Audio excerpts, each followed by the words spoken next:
Hello guys, good morning. ഞാൻ ഇന്ന് വന്നിരിക്കുന്നത് ഇതുകൊണ്ടോ, എൻ്റെ വീടിൻ്റെ കോലമാണ് ഗൈസ് ഇത്.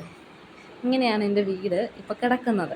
അതിന് കാരണമെന്ന് പറഞ്ഞാൽ വേറൊന്നുമല്ല, ഞങ്ങൾ വീട് മാറി, അതായത് വീട് ചേഞ്ച് ചെയ്തിട്ട് പുതിയ വീട്ടിലോട്ട് വന്നിട്ട് ഇപ്പം എത്രയാ 2-3 ദിവസം ആയതേ ഉള്ളൂ.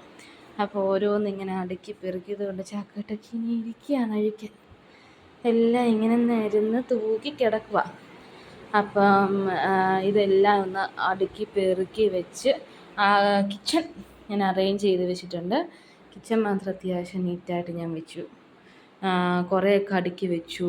കിച്ചണിൽ ഇതുണ്ടോ, കിച്ചണെല്ലാം അടുക്കി കയറ്റി നമ്മൾ വെച്ചു. കാരണം നമുക്ക് കുക്ക് ചെയ്യണം. പിന്നെ ബെഡ്റൂമും ഒന്ന് സെറ്റ് ചെയ്തിട്ടുണ്ട് നമ്മൾ കിടക്കുന്നത്. എന്നാലും എല്ലാം ഒന്നും ക്ലീൻ ആയിട്ടില്ല.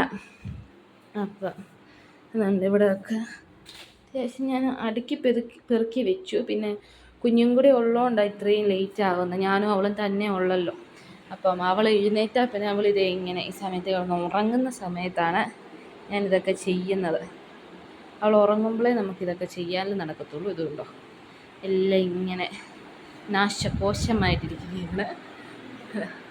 അങ്ങനെ ഫാമിലി ഫോട്ടോസൊക്കെ ഇങ്ങനെ അടുക്കി ഇങ്ങനെ വെച്ചിട്ടുണ്ട്. അവളുടെ മരുന്നും കാര്യങ്ങളൊക്കെ ഇങ്ങനെ വെച്ചിരിക്കുകയാണ് ഗൈസ്. അപ്പം ഇന്ന് നമുക്ക് ഇവിടെ ഒന്ന് തൂത്തൊക്കെ വാരി തുടച്ച് പെറുക്കി എടുക്കണം. കിച്ചൺ വൃത്തിയാക്കി തുടങ്ങാം എന്നോർത്ത് നമുക്ക് കിച്ചണിൽ നിന്ന് സ്റ്റാർട്ട് ചെയ്യാം. കിച്ചൺ വൃത്തിയായാൽ അത്യാവശ്യം വൃത്തിയാകുമെന്നാണ് എൻ്റെ ഒരു വിശ്വാസം. അപ്പോൾ നമുക്ക് അടുക്കള ആദ്യം തൂത്തുവാരി തുടങ്ങി. കാരണം ഹാളിൽ കുഞ്ഞുറങ്ങുന്നതുകൊണ്ടേ ഫാൻ ഇട്ടേക്കുക. അപ്പം ഇതുകൊണ്ട് ഇങ്ങനെ ഫാൻ കിടക്കുന്നതുകൊണ്ട് നമുക്ക് ഇവിടെ ഹാളാദ്യം തൂത്തുവാരൽ നടക്കത്തില്ല. അപ്പം നമുക്ക് കിച്ചണും വർക്കേറിയും ഒക്കെ തൂത്തുവാരിയിട്ട് തുടച്ചിട്ട് ഹാള് കുഞ്ഞ് കിടക്കുന്നിടം തുടയ്ക്കാമെന്നാണ് ഞാൻ വിചാരിക്കുന്നത്. എന്തായാലും ഇപ്പം പുള്ളി ചാടി എണീറ്റ് വരും. അവളൊരു 10 മിനിറ്റ് ഉറക്കക്കാരിയാണ്. ഞാനങ്ങനെ നമ്മുടെ അടുക്കള തൂത്തുവാരിക്കൊണ്ടിരുന്നപ്പോഴാണ് ഞാനൊരു സാധനം കണ്ടത്. അപ്പം അത് നിങ്ങളെയും കൂടെ കാണിച്ചു തരാമെന്ന് ഓർത്തു. കാരണം ഇതുകൊണ്ട് ഇത് ഒരു ഡപ്പയാണ്. ഇത് നമ്മൾ ഫ്ലിപ്കാർട്ടിൽ നിന്ന് വാങ്ങുന്ന ഡപ്പയാണ് കേട്ടോ. ഡപ്പ നമ്മൾ പൊടി ഐറ്റംസൊക്കെ ഇങ്ങനെ ഇട്ട് വെക്കാൻ നല്ല ഉപകാരമായതുകൊണ്ട് ഇതിങ്ങനെ എത്രയാ 500 499 നമുക്ക് എത്രയാ 15 എണ്ണം 18 എണ്ണം ഞാൻ ഇങ്ങനെ വാങ്ങിയിട്ടുണ്ട്. ഇതുകൊണ്ട് ഇതിൻ്റെ അകത്ത് ഇതുകൊണ്ട് ഇങ്ങനെ സ്പൂൺസൊക്കെ ഉണ്ട്. അപ്പം എനിക്ക് ബാക്കി പൊടിയൊക്കെ ഇട്ട് വെച്ചിട്ട് എനിക്ക് മിച്ചം വന്ന ഡപ്പയാണ് ഇത്. ഞാൻ ഇത് വാങ്ങിയിട്ട് ഇപ്പം 2 ആഴ്ച ആയതേ ഉള്ളൂ. പിന്നെ ഇതൊക്കെ ഞാൻ ഈ ഡപ്പയെല്ലാം ഇങ്ങനെ ഒരു 2 വർഷം മുമ്പേ വാങ്ങിയത് ഫ്ലിപ്കാർട്ടിൽ നിന്ന്. നല്ല നമുക്ക് വെർത്താണ്, നമ്മൾ കൊടുക്കുന്ന മണിക്ക് വെർത്താണ്. ഇത് 1 ലിറ്റർ ഇതുണ്ട് ഗൈസ്.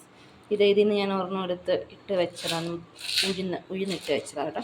അപ്പം ഒരു കിലോ അങ്ങനെ അതിൻ്റെ താഴോട്ടാണ് 1 കിലോ തൊട്ട് അങ്ങനെ താഴോട്ട് വരും ഇതിൻ്റെ അളവ്. അപ്പം നല്ല വെർത്താണ് ഈ സാധനം. നമ്മൾ കൊടുക്കുന്ന പൈസയ്ക്ക് നല്ലതാണ്. നല്ല പ്ലാസ്റ്റിക്കാണ്, നല്ല എയർ ടൈറ്റും കാര്യങ്ങളും ഒക്കെയാണ്, നല്ല അടപ്പൊക്കെയാണ്. അപ്പം കണ്ടപ്പോൾ ഞാൻ നിങ്ങളോടും കൂടെ പറഞ്ഞതേ ഉള്ളൂ. കുഞ്ഞു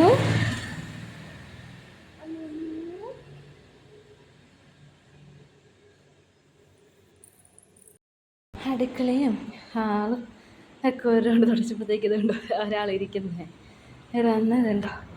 ഞാൻ ബോളെടുത്ത് കൊടുക്കും, പുള്ളി ഉന്തിയിടും. പിന്നെയും ബോളെടുത്ത് കൊടുക്കും, പിന്നെയും ബോളെടുത്തിടും. ഇത് തന്നെ പണി കണ്ടോ. ദേഷ്യപ്പെടുക എന്നോട്. അയ്യോ. അപ്പം ഒരു റൗണ്ട് ഞാൻ തുടച്ച് കഴിഞ്ഞു. ഇനി ഒരു റൗണ്ടും കൂടെ തുടയ്ക്കണം. എല്ലാവരും ഒന്ന് തുടച്ചെടുത്തു. അതേ ബോളും കൊണ്ട് വരുന്നുണ്ട്. തോടും കണ്ടോ. ഇത് പിന്നെ ഞാൻ എടുത്തു കൊടുക്കണം. നമ്മൾ കിച്ചണും ഹാളും റൂമും എല്ലാം തുടച്ച് വൃത്തിയാക്കി വെച്ചു. ഈ റൂമിൽ ഇപ്പോൾ ആരും കിടക്കുന്നില്ല. അപ്പം ഇതിലേക്ക് ഞാൻ സാധനമെല്ലാം, ഹാളിലിരുന്ന സാധനമെല്ലാം കുറച്ച് ഇച്ചിരി കൂടെ ഉണ്ട്. അപ്പോൾ ഇതൊക്കെ ഞാൻ കയറ്റി വെച്ചിട്ടാണ് ഹാള് ഞാൻ തുടച്ചെടുത്തത്. ഇനി ഇപ്പോൾ ഇച്ചായം വന്നിട്ട് വേണം നമുക്ക് ഈ ലഗേജൊക്കെ കൊണ്ട് മണ്ടേ വെക്കണം. അപ്പം ഓക്കെ, ബൈ ഗൈസ്.